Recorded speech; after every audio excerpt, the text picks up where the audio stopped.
Hi, I'm Zach McDore, formerly of the Coastal Journal and the Forecaster. It's my pleasure today to be here with Dr. Charles Burden, one of the founding members of the Maine Maritime Museum. How are you, Doctor? I'm well today, thank you. You and I were both born in Bath, although your childhood was a lot closer to the age of sail than mine was. In fact, you used to be my pediatrician growing up. So was there something about being born in the city of ships that got you interested in maritime history? Oh, I was slightly interested, I guess, because I wrote a article about ships when I was in sixth grade. Ah, And I liked history in high school, but I never thought much about maritime history in relationship to Bath or Maine until I got back and wanted to know something about the house I was living in. right. When I was a kid, you lived in the house of John Patton, the old Bath shipbuilder, and you had your doctor's office there too, right? Correct. He was, with his brother, built one of the biggest fleets in the country for a while in the 1830s and 40s. I wanted to know more about Captain Patton, and as a result, inquired when this Marine Research Society of Bath was being formed. I was told by Don Spear, who was an old friend of mine, that he'd put me on the board, and I could learn all I wanted to. Neat. So you would have been a kid back in the 1940s, correct? Yes, I was born in 1933. And at that time, were there still any of those old wooden ships still sailing around? I'd say that was over. I don't Oh. remember any wooden sailing ships carrying cargo. Of course, I knew about these dude schooners, I call them, the old schooners that carry passengers, but that's all that was left by the time I was old enough to notice. There were some ruins, though, right? Old shipyards still Yes. rotting away on the... Yes, we used to play in what was the Sewell shipyard and later the Texas Company. That must have been fun. So let's fast forward to the 1960s. You're a doctor, you got a practice, you're raising a family, and you thought, hey, with all my free time, I'll start a major museum, right? Is that how it It happened? wasn't quite that easy. I got elected to the board of the Marine Research Society, as I told you, and they thought there ought to be a museum committee in case there was a museum. Somebody should be looking out for stuff that's donated to them. And so I was named chairman of the museum committee. Well, Bill Muzzenden was the president of the society at that time, and he was a real go-getter. And a month or so after I was elected, he said, let's go downtown and rent a storefront. And so we went down and rented what had been the Stetson's Furniture Store, which is now Burns Irish Pub, and had opened an exhibit there in July of 1964.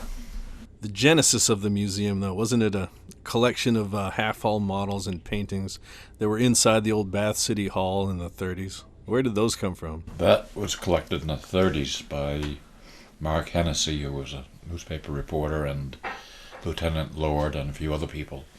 And nobody kept taking care of it. I mean, they didn't collect anything more. They didn't upgrade the exhibits at all. It just stayed the same until we became a museum, and then we included that stuff with our collection. And where did the rest of the artifacts come from for that first little museum downtown? Well, a lot of it was from the Houghton family, and we have all of that stuff now. And a few things were donated, like a couple of old half models and things like that, photographs. And who were some of the other founding members of the Maine Maritime Museum? It started as a Bath Marine Museum, and Ed Mall was very influential in setting up the first exhibits. Loyal Sewell and Bill Muzzin and I went around and collected things mostly by loan to set up the exhibits, and brought them into the old Stetson store, and Ed made beautiful exhibits out of them. I'm too young to remember the first little museum, but when I was a kid, you had the Percy and Small shipyard. You had some exhibits in the old Winter Street Church. But the main part of the museum was in an old mansion on Washington Street. How did you acquire that building? Well, the lady who owned it was the granddaughter of Arthur Sewell, a major Bath shipbuilder.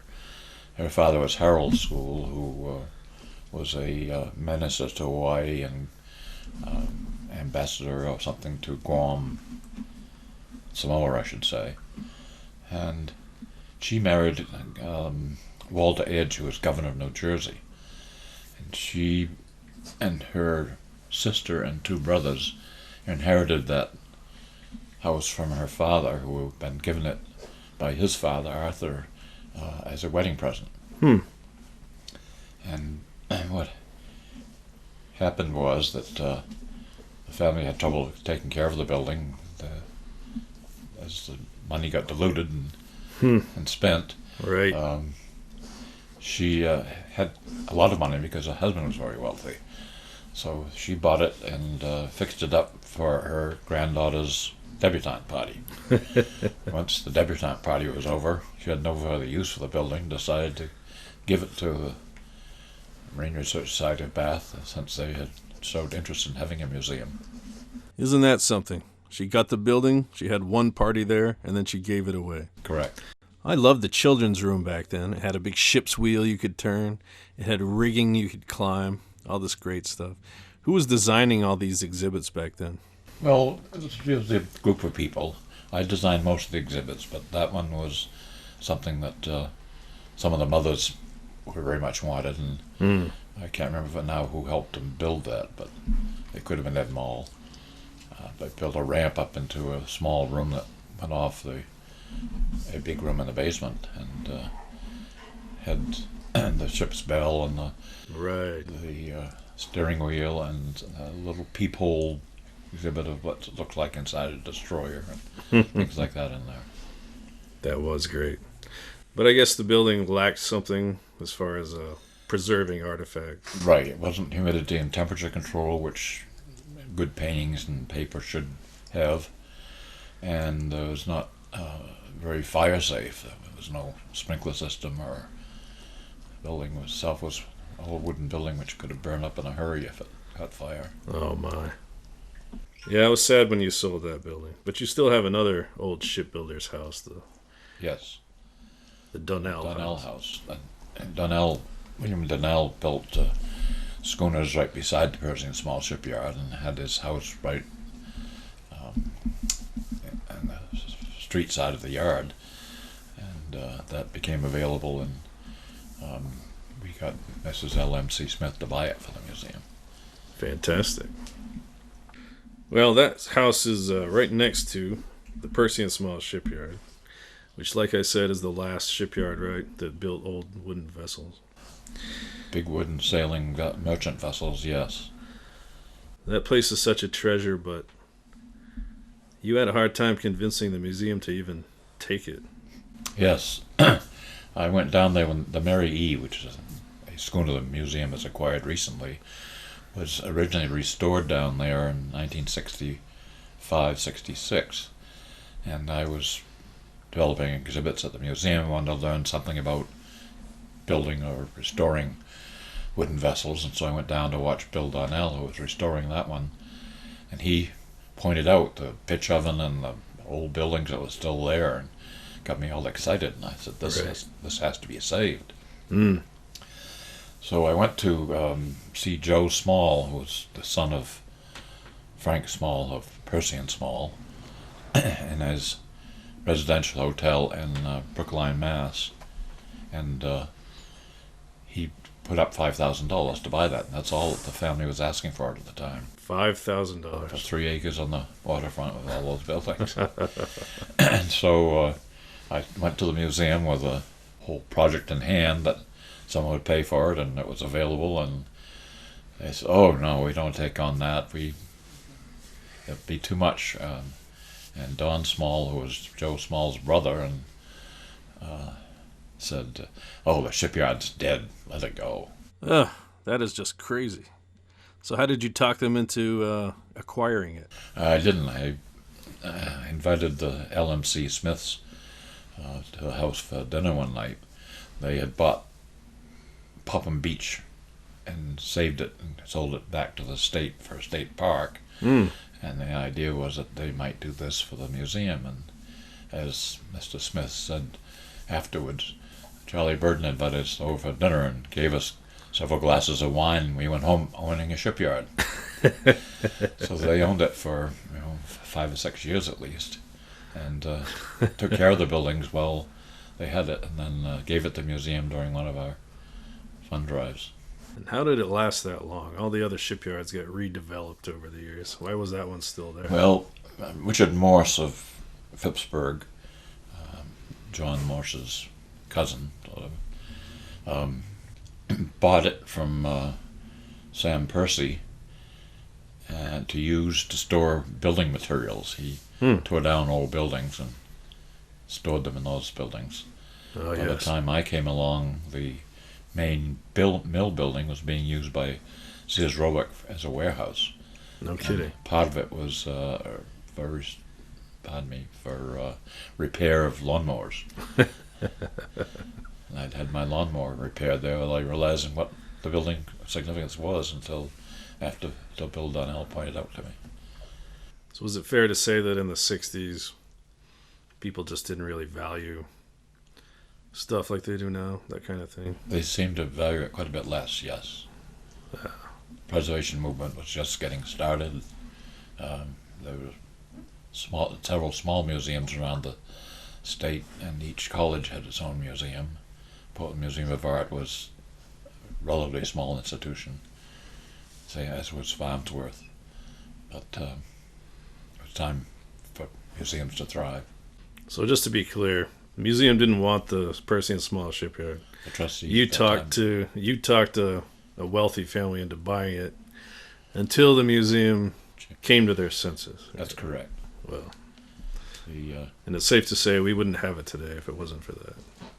That's pretty much true. It would be Yes. condos. Yeah. Yes, it would have been torn down. Well, thank you so much for doing that. My man. father wanted to buy it when he heard it was available, and I was dickering about getting it. Mhm. He wanted to buy it and build a house on the property, and I said, no.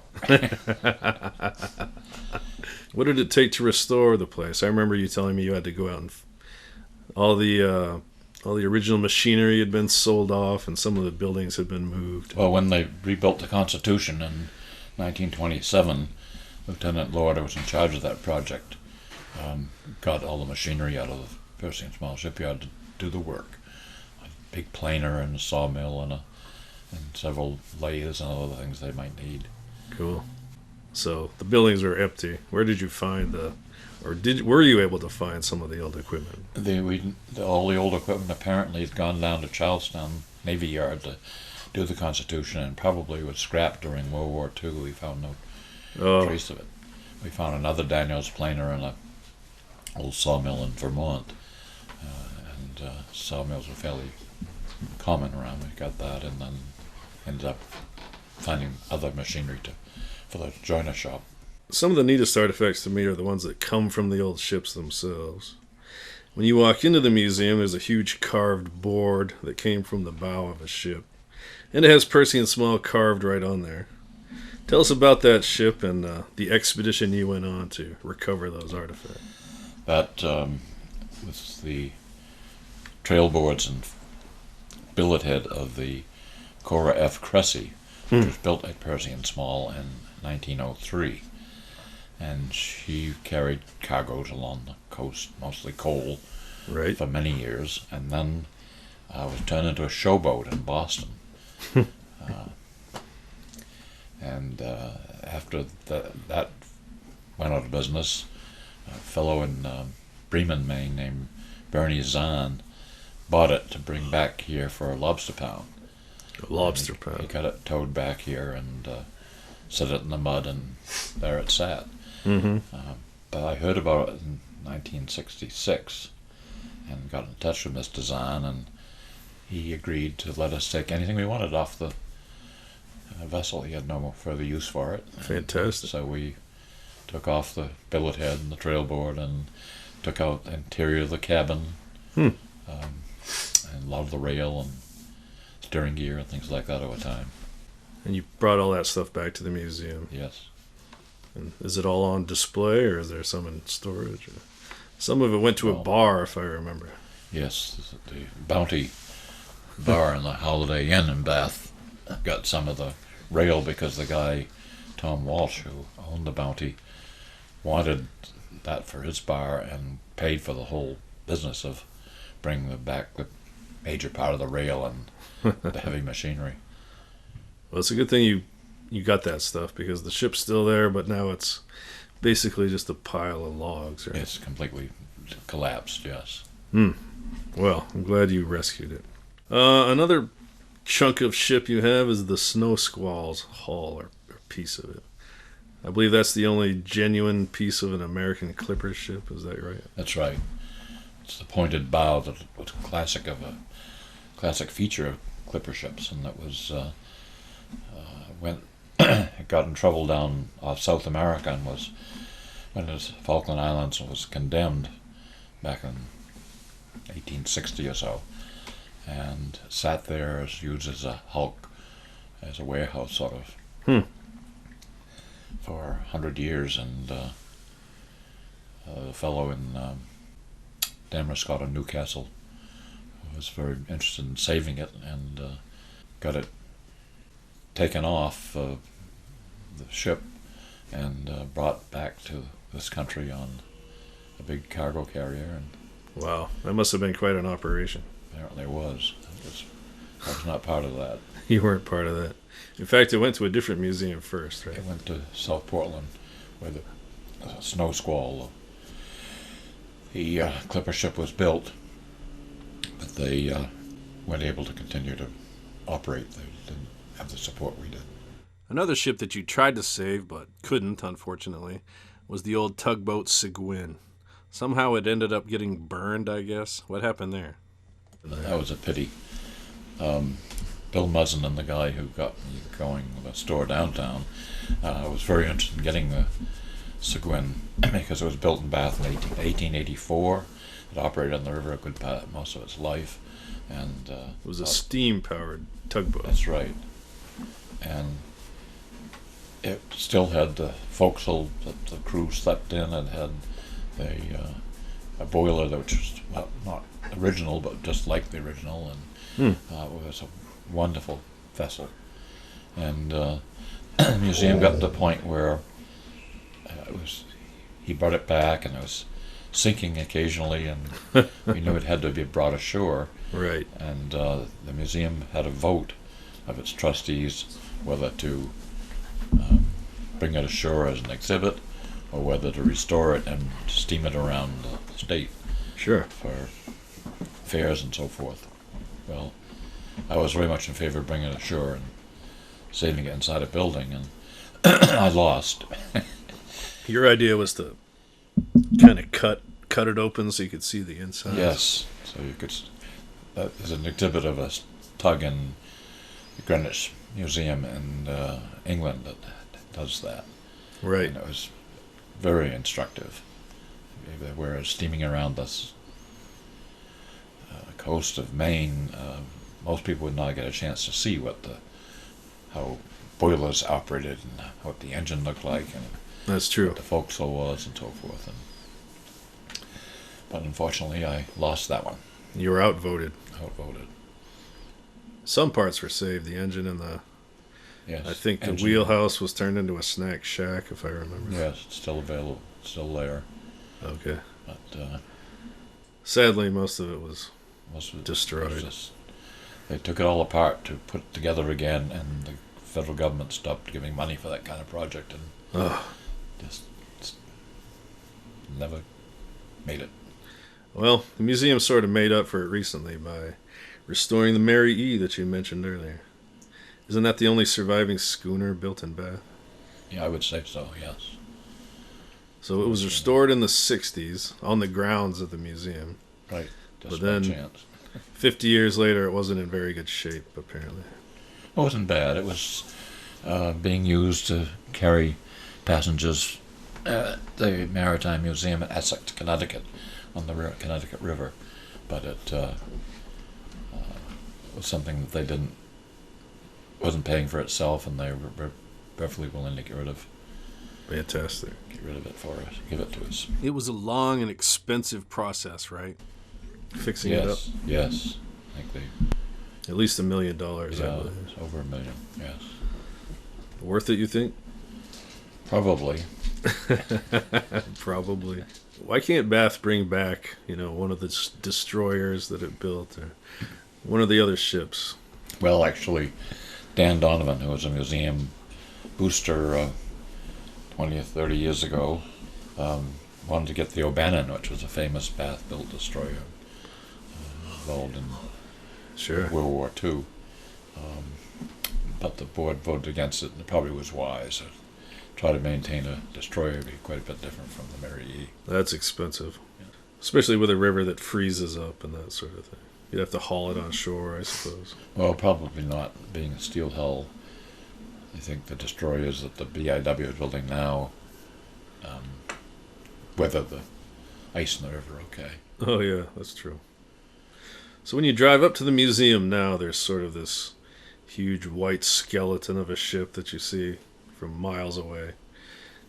What is that? The largest wooden sailing vessel ever used in the United States, or any merchant service as far as I know, was the Wyoming, which was built at Percy and Small in 1909. And we always thought, from the time we started the museum there, it'd be awfully instructive to give people an idea how big these vessels were. And so we have built this sort of skeleton of the Wyoming to a pretty exact size, but still don't have the rail going around the top to give a better idea of what it was really like. It just has the ribs without any connection between them. Still, it gives you an idea of how huge those things Yes. are. And that was the biggest ever. Right. When you stand beside it, you get a feeling, wow, this is big. Yes. It was all built practically by hand. Recently, the museum, this is funny to me, the museum got a Fresnel lens from a lighthouse. When you go in there, it's in a dim room, and they tell you not to shine lights on it. Wasn't this thing sitting in the sun for 100 years? Why is it so fragile now? And the Coast Guard owns it, and they have the rules as to what you can expose it to. And if it's going to last 1,000 more, one does have to be careful about some things like light. I suppose that's true. I guess besides the shipyard itself and the Mary E., what do you think is the most valuable artifact in the collection down there? Or the most historically important? Well, it's awfully hard to say, but there is a whale tooth, scrimshawed whale tooth that was done aboard the whale ship Wiscasset of Wiscasset, which went out and harpooned whales and brought back whale oil for use in lamps. Sure. Back in the 1840s. There were only 4 vessels ever went out of Maine for whaling, and that was the most successful one by far. And even though it had 2 voyages which paid for themselves, the people who invested in it decided they didn't want to take a chance on another voyage, and so they sold it. Yep. Later on, the vessel became a passenger vessel between United Kingdom and America, and one of its passengers, an immigrant, was named Andrew Carnegie. Really? Who became very wealthy through his steel mills. Sure. That's fascinating. I think you donated that, didn't you? Along with about 10,000 other artifacts. Yeah, I knew about the whale ship Wiscasset, and in fact, a friend of mine, Ken Martin, had written a book about whale ships of Maine. Mm-hmm. And so when the guy who had found it up in a house in Bangor brought it to me, I was very excited, but he said, but I need to get $6,000 for it. $6,000. And I certainly didn't have $6,000 then, so I said, I'm sorry, I just have to pass on this one. Mm. And he came back in the middle of the winter. I don't know if he needed firewood or what. And how about $1,500? Nice. I said, okay, if you'll take $200 a month for 6 months or whatever it was, I'll take it. And so I got it and kept it in my house on the mantle for a few years, then gave it to the museum. And about 10 years ago now, there were 5 of them made by this guy, Scrimshaw guy, on the Wiscasset. One of the others sold at auction for $83,000, so I thought I got a pretty good buy. $83,000. Is it too late to get it back? Yeah, that's an amazing item. So part of your job, I don't know if it's your job, but one of the things you did at the museum was you went around trying to talk people into donating their family heirlooms, right? Tell me about the lady who served brownies with raisins in them.